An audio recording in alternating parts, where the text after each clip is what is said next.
మన తెలంగాణ రాష్ట్రంలో ఉండకూడదని చెప్పి నిజంగా ప్రజలు శ్రేయస్సు కోరుకోరు. మీకు ఇప్పుడు సిగరెట్ మందు ఏముందండి పోయి ఎంత పోతాయి? మీకు వాటిలో ట్యాక్స్ వస్తున్నాయి కదా! రాష్ట్రానికి మందులో అయితే విపరీతంగా ట్యాక్స్ వస్తుంది కదా! ఆదాయం వస్తుందా లేదా? ఇప్పుడు సిగరెట్ కాల్చినోడు ఎన్ని సంవత్సరాలకు సస్తాడు? మందు తాగినోడు ఎన్ని సంవత్సరాలు కానీ బెట్టింగ్ నిమిషంలో పోతున్నారే. చేతిలో మహమ్మారి మన చేతిలోకి వస్తుంది పోతున్నారే. మీకు తెలియదు రోజుకొక చూడట్లేదా మీరు? చోద్యం చూస్తున్నారా? ఆ కమిటీ ఇప్పటికి ఎన్ని మందిని పట్టింది? మెట్రో రైల్ని మొత్తం మెట్రో మీద ఉన్న బెట్టింగ్ యాప్ని తీసేసింది. 100 కోట్ల దాకా స్కామ్. హైకోర్టులోకి వెళ్ళి మొత్తం సుప్రీంకోర్టు హైకోర్టులో నడుస్తుంది, మొత్తం క్లియర్ అయిపోయింది. తర్వాత దగ్గర ఒక 100 మంది బూకీలను పట్టుకున్నారు జస్ట్ ఈ వారం రోజుల్లోనే. ఆ కమిటీ పట్టుకుంది, సిట్ కమిటీ. మీరు అలాంటివి హైలైట్ చేయరు. అలా చూడండి, 100 మందిని పట్టుకుంది.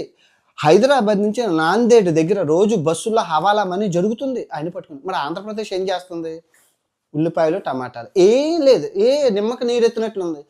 ఆంధ్రప్రదేశ్లో ఇంకా అంతకన్నా ఎక్కువ బెట్టింగ్ యాప్ దందాలు జరుగుతున్నాయి. ఈ గోవిందా బెట్టింగ్ యాప్ మీకు తెలియదా? మీకు తెలియకుండా నడుస్తుందా? నామాలు పెట్టి మరీ చేస్తున్నారే. నామాలు పెట్టి మరీ చేస్తున్నారు. మీరు చూడట్లేదు? చూస్తున్నారా? నామాలు పెట్టి మరీ ప్రమోట్ చేస్తున్నారు. ఒకసారి చూడండి, సీఎంలు ఉన్నారంట, పిఎంలు ఉన్నారంట, నాయకులు ఉన్నారంటే. ఇక్కడ నేను చూపించడం బాగోదు. ఇక్కడ చూపిస్తే యూట్యూబ్ ఒప్పుకోదు. వాళ్ళు ఏం చెప్తున్నారో ఒక్కసారి వినండి. ఒకసారి వినండి. మీకు విత్డ్రా హవాలా మీరు ఒకవేళ పెద్ద క్లయింట్స్ మ్యాచ్కి 10 లక్షలు 20 లక్షలు ఆడే క్లయింట్స్ అయితే మీకు విత్డ్రా హవాలా రూపంలో జరుగుతుంది. అది కూడా బ్యాంక్ ట్రాన్సాక్షన్ ఏ ట్యాక్స్ కట్టకుండా హవాలా రూపంలో మీకోసం, మన తెలుగు వాళ్ళ కోసం సేఫ్గా హవాలా, అది కూడా ఆ ఫెసిలిటీ కూడా ఉంది. ఓకేనా? సో ఇంకెందుకు లేటు, ఇప్పుడు ప్రతి ఒక్కరు గోవింద ఇప్పుడు నేను పెట్టడం అవ్వదండి. కాదండి, వెబ్సైట్ ఉంది, పెద్ద సెలబ్రిటీలు చేస్తున్నారు.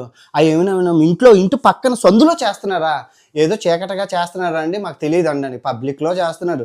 రోజు వస్తుంది, ఈ రోజు రాత్రి వచ్చింది. నన్ను ఒక సామాన్య మానవుని నేను కనిపెట్టి మీకు చెప్తే అంతవరకు మీరు 2021 నుంచి ఇంతవరకు ఏం చేస్తున్నారు? ఇన్ని వేల కోట్ల పోతే తెలుగు రాష్ట్రాల సీఎంలు ఏం చేస్తున్నారు? ఇప్పుడు ఈ విషయం ఒక్కసారి గట్టిగా మాట్లాడుకుందామండి. లాస్ట్ ఇయర్ నేను జుంబాంబేలో ఉన్నాను. మా జుంబాంబే యొక్క పరిస్థితి ఉచిత పథకాల వల్ల నాశనం అయిపోయిందని ఒక వీడియో చేస్తే దగ్గర 1 కోటి మంది చూశారు ఆ వీడియోని.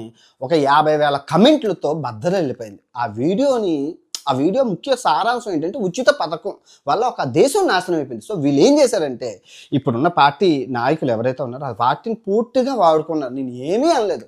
మీ రాజకీయం కాబట్టి అది అదే ఉంటుంది. కర్మ ఎవరిని వదలదు. నేను కర్మ సిద్ధాంతాన్ని నమ్ముతాను. మొత్తం పార్టీని ఆ వీడియోని పూర్తిగా ఇప్పుడు ఈ చంద్రబాబు నాయుడు గారు కానీ, లోకేష్ గారు కానీ, ఆ పవన్ కళ్యాణ్ గారు వాడుకున్నారు. మీరు వాడుకోవడం కాదు కానీ